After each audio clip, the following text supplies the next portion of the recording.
Hello, Kyle. We're going to take a look at your first film, offer you a little bit of observational feedback on there. So we'll get to sharing screen here. I've got it all queued up, and we will get to watching.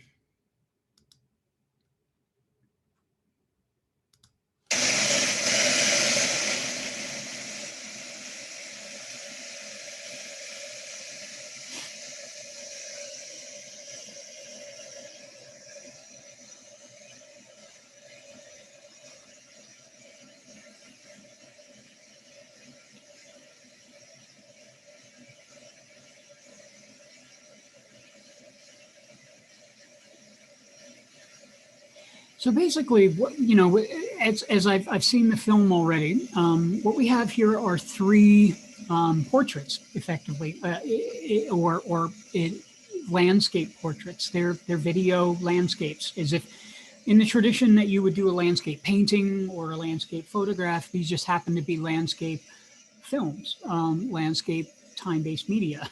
So I'm kind of appreciating them from that perspective.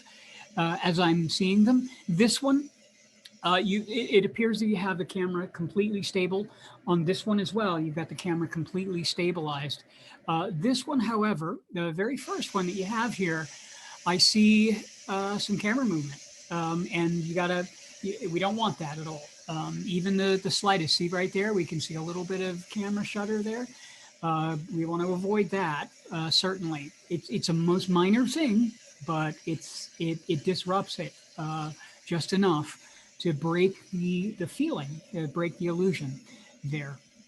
Here we have some minor thing here. We have a little bit of a perspective issue. You've got this beautiful symmetry going on, but down here you can see we've got this slight diagonal, slight angle. It's not quite level. All of these things are very important because you're creating this symmetry, you're creating this highly structured composition going on here. And since it's so highly structured, everything needs to be in order. So you'll have to pay very, very close attention to something like that.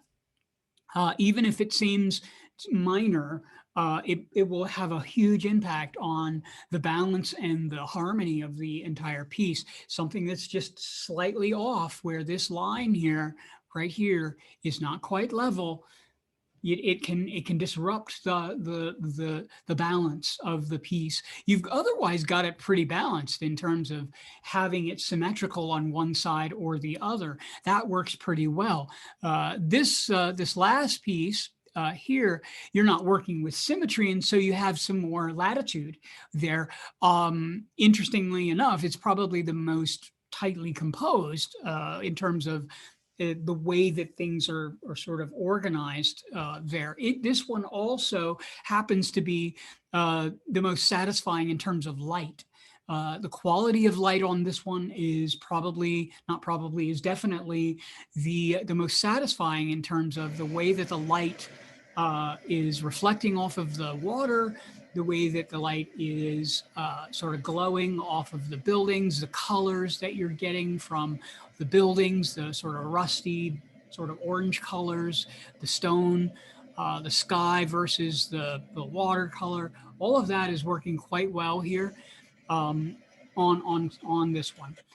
These, however, the lighting isn't really isn't really playing as much of a part in it than it could. I think we could have waited or observed a little bit more a time of day where we're getting a much more dynamic quality of light that's happening. Something where the light is maybe hitting off of the leaves here or something like that, or where you're getting a little bit more of a glisten or a play off of here, the water, things like that. Maybe it's a little bit different time of day where it's darker back here and the light is hitting in the front. Because these are taking on a sort of photographic quality to them, because they're, so structural, and they have this sort of flat two-dimensional plane going on, they feel more photographic. we want to pay attention to all of those photographic details in terms of the quality of light. The same thing with the second one that's happening here. Again, we have a really sort of a flat light, sort of an overcast almost light happening here. A different time of day would have gone a long way to giving more life to the scene. I do appreciate that we have some figures moving through there. I think that's really cool. They don't have to be a lot of people moving through, but I think that activates the space really nicely. The quality of light, though, I think is missing something. A little bit of addition to the tightening up those compositions would have really gone a long way. This is a really good idea. I mean, I think these could be some really beautifully quiet, lovely pieces that could be put into an installation, into a public space where they're meant to be sort of sat down and take a break from all the sensory stimulation that we have every day, and be able to sit down and just sort of enjoy a moment of quiet in our beautiful town of Pueblo. The audio, I think you could probably do some more stuff too as well. You got the nice water sounds. I think that's cool. But, playing around with the soundscape, something that maybe was more rich and more sort of inviting, that kind of thing. There's a lot of possibilities there as well.